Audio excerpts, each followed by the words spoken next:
ఓం మహాగణపతయే నమః. ఓం గురుభ్యో నమః. శ్రీ వాసవి మూలమంత్రము.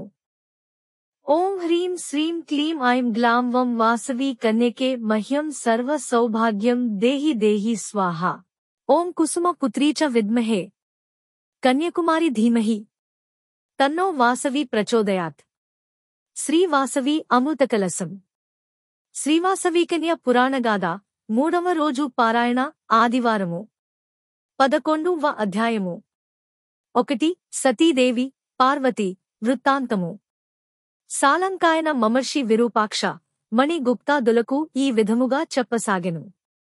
నాయనాలారా, దివ్యపురుషులై తేజోవంతులైన మీ వైశ్య పుంగవులు అనేక వేల సంవత్సరములు దివ్యలోకములందు కాపురము జేయుచుండిరి.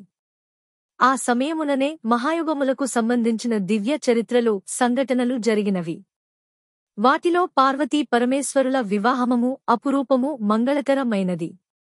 అట్టి వారి పరిణయమును మీకు వినుపించుచున్నాను.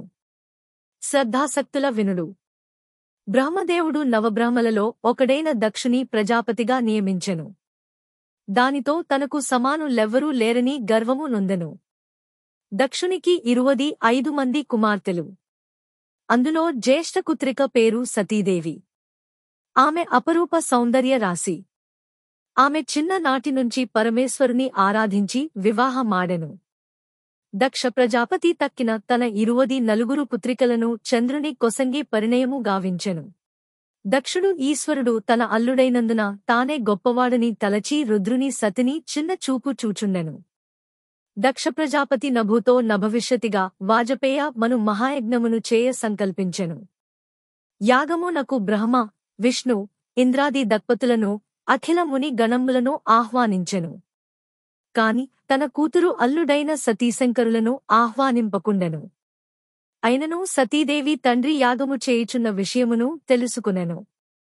పుట్టింటి మమకారమునకు లోనై తండ్రి పిలవకపోయినను పరమేశ్వరుడు వలదన్నను వినకుండా యాగమునకు బయలుదేరి వెళ్ళెను.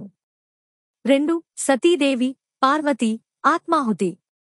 ఆచ్చట దక్షుడు కన్న కూతురన్న మమకారమును కూడా లేకుండా సతిని పలకరించకుండా అగౌరవపర్చెను.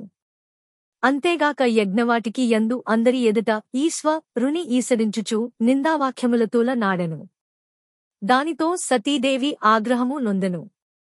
10 మందిలో పతిపై నిందా వాక్యములు విని జీవించుటకన్నా మర నమే మేలని క్షణికావేశమున యజ్ఞకుండమున దూకి అగ్నిలో లీనమయ్యెను.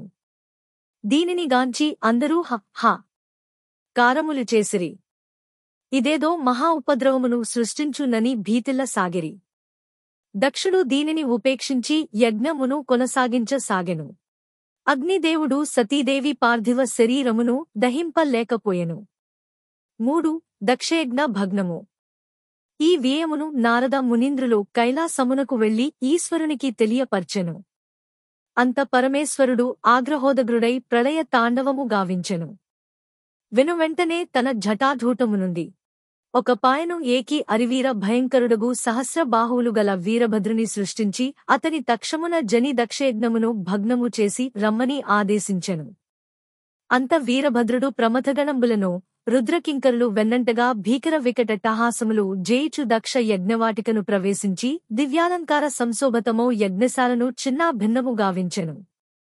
ఆ ప్రదేశం మంతయు రక్తసిక్తమ్మాయెను.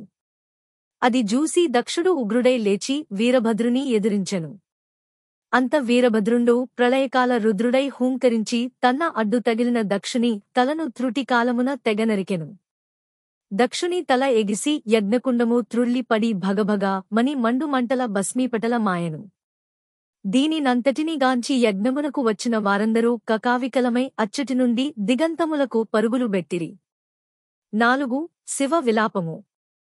వెను వెంటనే శివుడు ఉరకున పరున యజ్ఞవాటికను చేరుకొనెను. సతీదేవి యొక్క పార్థివ శరీరమును భుజముపై వేసుకుని విలయతాండవమాడుచు కనబడిన దానినంతటినీ చిన్నా భిన్నము చేయుచు మతి భ్రమించిన వానివలే బ్రహ్మాండ మంతయు తిరుగా సాగెను. దానితో లోకము లన్నియూ భీతిల్లెను. అది చేసి మహావిష్ణువు పరమ శివుని దరిజేరి సుదర్శన చక్రముచే సతీదేవి పవిత్ర పార్థివ శరీరాంగములను ఖండిస్తూ వేదభూమి భరతఖండమున దివ్య పుణ్యస్థానములై నట్టి 1. లంక నందు శాంతిరీదేవిగా 2.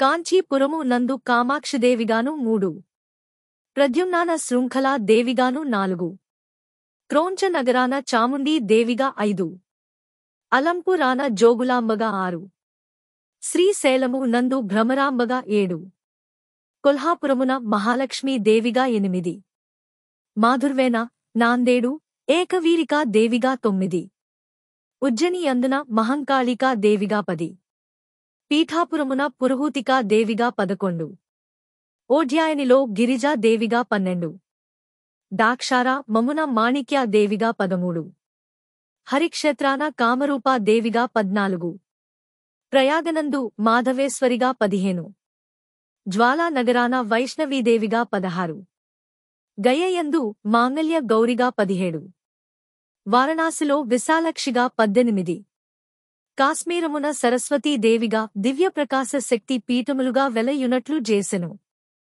అట్లే ఆయాశక్తి పీఠముల యందు పరమేశ్వరుని ప్రతిష్టలను గావించెన. అంత ఈశ్వరుడు ప్రళయతాండవమును విరమించెను. కాని ఇవి ఏమీ పరమేశ్వరుని స్వస్థ గూర్చలేకపోయెను. దానితో పరమ శివుడు సర్వకార్యముల యందు పర్వలోకములందు ఆందరియందు విరక్తి భావమున మౌనమును దాల్చెను. సతీ వియోగమున కైలాసమున ఉండ లేక అన్యులు ప్రవేశింప దుర్లభముగు ఏకాంత ప్రదేశమో హిమగిరిన జేరి యోగ తపస్సు నందు మునిగిపోయెను. ఓం తత్సత్. 11వ అధ్యాయము సంపూర్ణము.